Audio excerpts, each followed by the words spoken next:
Boa noite a todos. Eu quero, dar as boas-vindas a todos vocês que renunciaram ao final de tarde, um happy hour, e vieram falar um pouco de ciência, conversar um pouco sobre a evolução humana, né?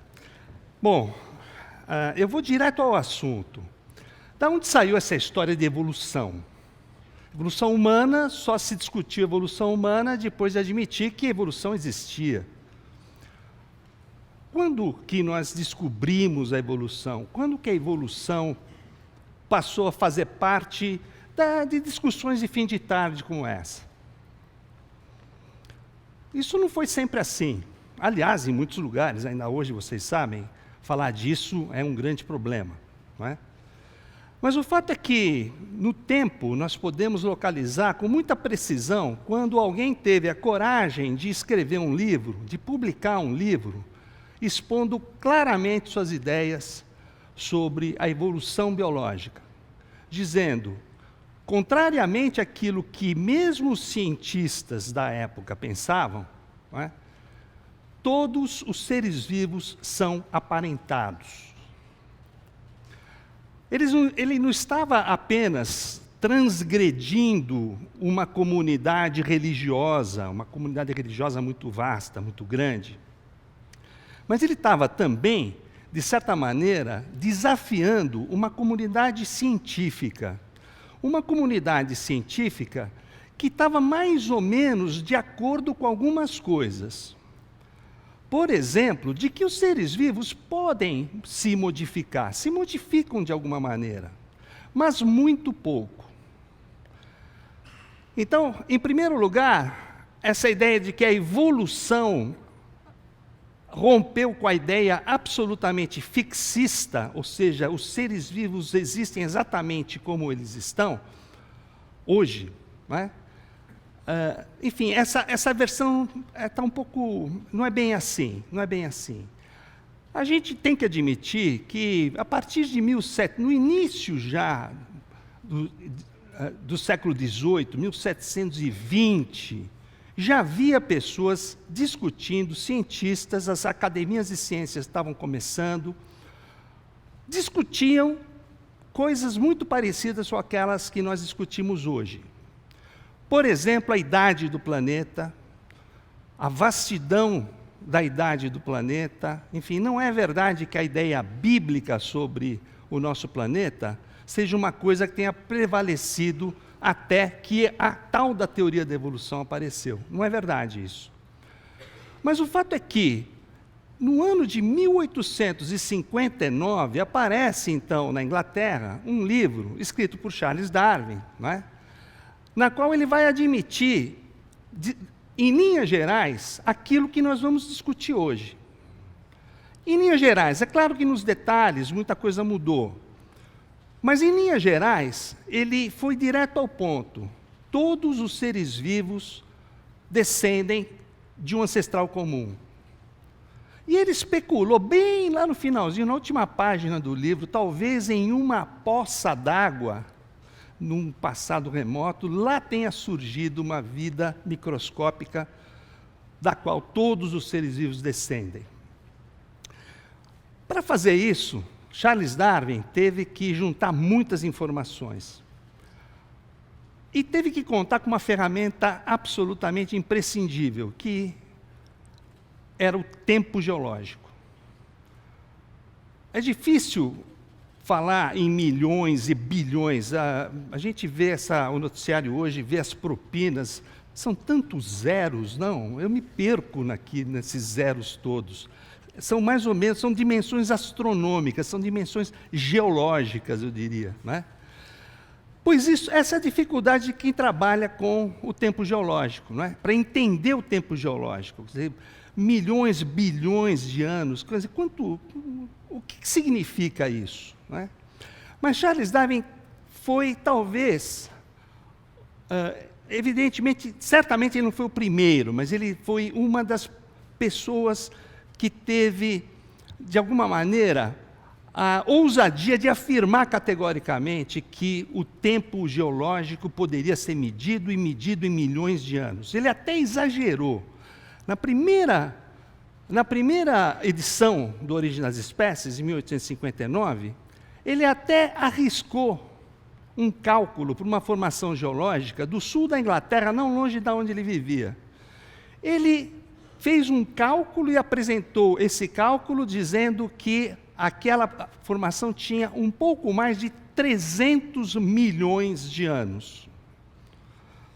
Era uma formação do Cretáceo, uma formação que hoje, por técnicas mais precisas, se sabe que tem alguma coisa como 100 milhões de anos. Bom, foi um grande erro. No entanto, cá entre nós, ele estava na trilha correta, não é? Ele sabia que essas formações geológicas, cheias de fósseis, cheias de restos de seres vivos, tinham vivido, enfim, essas formações tinham centenas de milhões de anos. Certamente isso chocou a sociedade da época, mesmo as sociedades científicas. Por quê? Porque não que elas duvidassem do tempo geológico, mas elas, enfim, havia grande dúvida se esses cálculos poderiam ter validade científica. A precisão desses cálculos era muito questionável.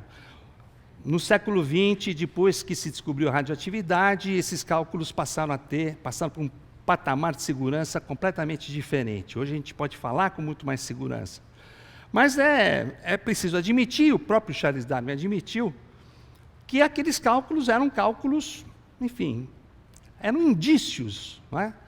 Por exemplo, sabendo quanto tempo tinha levado para se formar uma certa camada de sedimento no fundo de um rio, ora, depois de 10 anos, se formaram ali 2, 3 centímetros, se o sedimento tem tantos metros de profundidade, uma regra de 3 simples resolve a questão. E, enfim, Darwin teve que se basear em coisas desse tipo, não é? Cálculos desse tipo. Mas, mesmo assim, ele acabou, as contas dele chegavam a centenas de milhões de anos. Essa foi a grande chave. Ele teve certeza de que a Terra tinha bilhões de anos, ainda quando ele era muito jovem. Eu tenho, enfim, já escrevi sobre isso, a certeza de que ele escreveu para a irmã dele dizendo que na noite anterior ele não tinha conseguido dormir porque ele ficou pensando a noite inteira em como a história do mundo deveria ser reescrita, ele usou essa expressão, em 1835. Ele estava perto de Mendoza, na Argentina. E ele tinha certeza que tudo que ele tinha aprendido sobre a história da Terra deveria ser reescrito, deveria ser repensado. Naquele dia, ele tinha encontrado provas muito seguras da idade da Terra, do tempo geológico. Nós estamos falando de 1835. Eu falei para vocês que o livro foi publicado em 1859. Vejam quanto tempo transcorreu, né, entre esses dois momentos. Muito bem, foi nesse tempo que Darwin ficou elaborando a sua teoria. Quando ele descobriu, quando ele teve certeza do tempo geológico, ele não tinha escrito coisa nenhuma sobre evolução. Depois que ele saiu da Argentina, ele estava, na verdade, naquela época, era o Chile, mas enfim, ele voltou para Santiago, foi para o porto, pegou o navio de pesquisas, o Beagle, o famoso Beagle, subiu, foi até o Peru, de lá chegou nas Ilhas Galápagos, e nenhuma das cartas desse período, mesmo depois de sair de Galápagos, nenhuma das cartas que ele escreveu menciona qualquer coisa a respeito de evolução. Mas ele já tinha a certeza de que ele tinha que repensar tudo aquilo que ele sabia sobre o passado geológico do nosso planeta. Muito bem, isso fez com que ele tivesse tempo suficiente para pensar o seguinte: um mecanismo que faça uma pequena modificação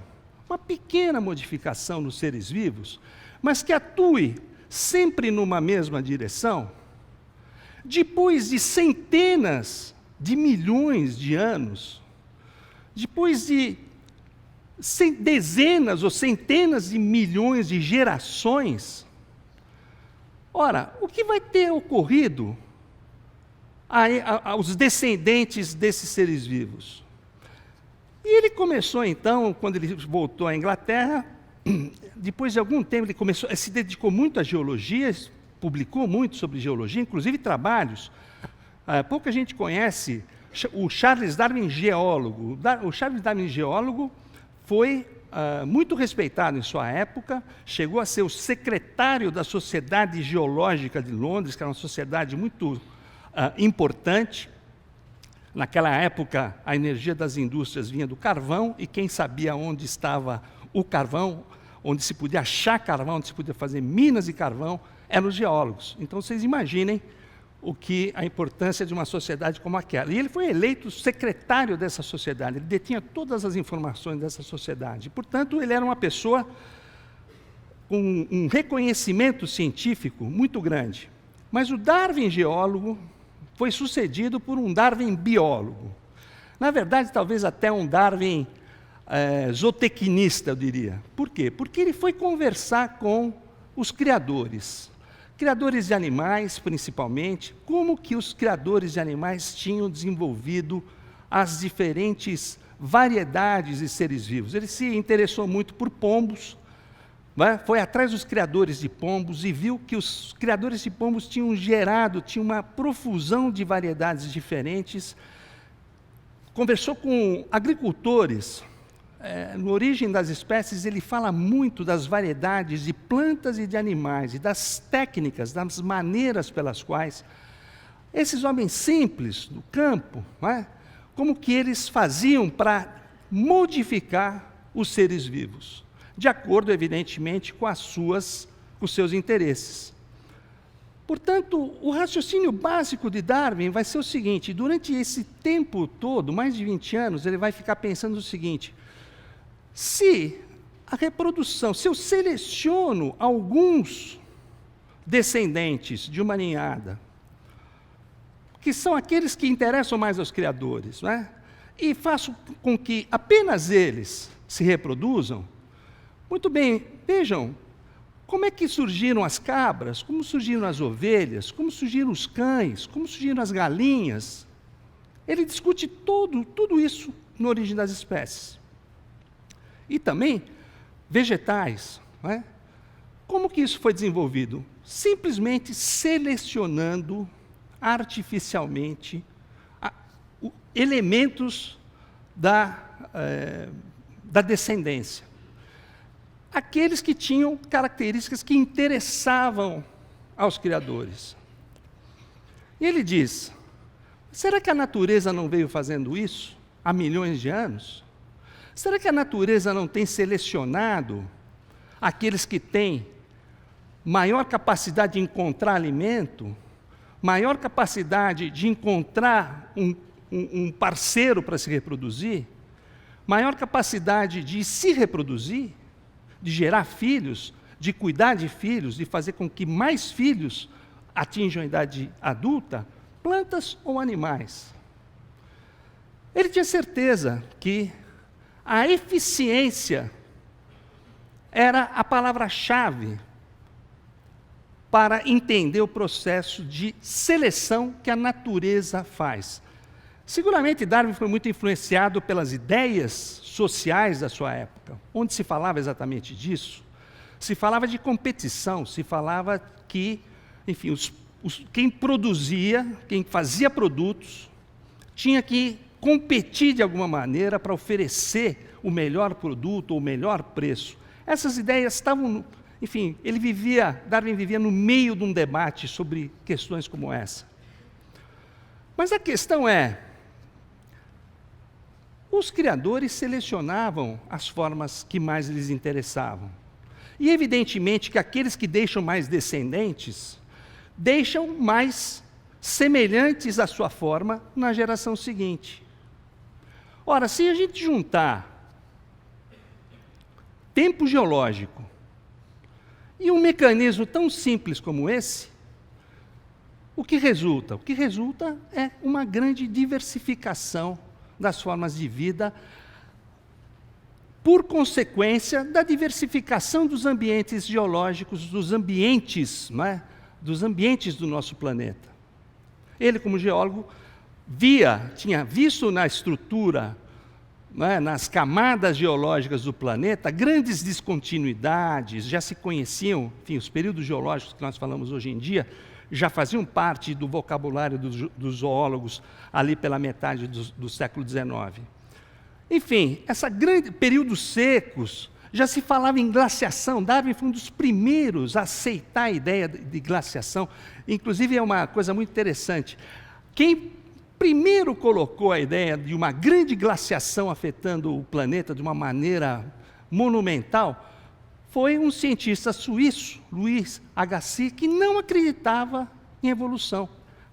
Ele era radicalmente contra a ideia de evolução, mas ele deu uma grande ajuda para explicar, por exemplo, distribuição geográfica, enfim. E Darwin foi um dos primeiros que embarcou, foi um dos primeiros a usar a teoria da glaciação para explicar uma série de fenômenos biológicos. Não é? Muito bem. Darwin está escrevendo o seu livro, Origem das Espécies, e ele tem que resolver o homem. Vou falar sobre o homem ou não? O fato é que ele não escreveu sobre o homem, mas ele deixou, segundo a minha opinião, uma pista. Ele falou de seleção sexual. No capítulo sobre seleção que a natureza faz, sobre a seleção natural, ele deixou uma pista ali. Ele emprega o termo seleção artificial, a seleção sexual, a forma de selecionar parceiros na reprodução. Por quê? Anos depois, ele vai escrever um livro só sobre isso e vai dizer que a seleção sexual é a chave para explicar a evolução humana. É isso, gente. Obrigado.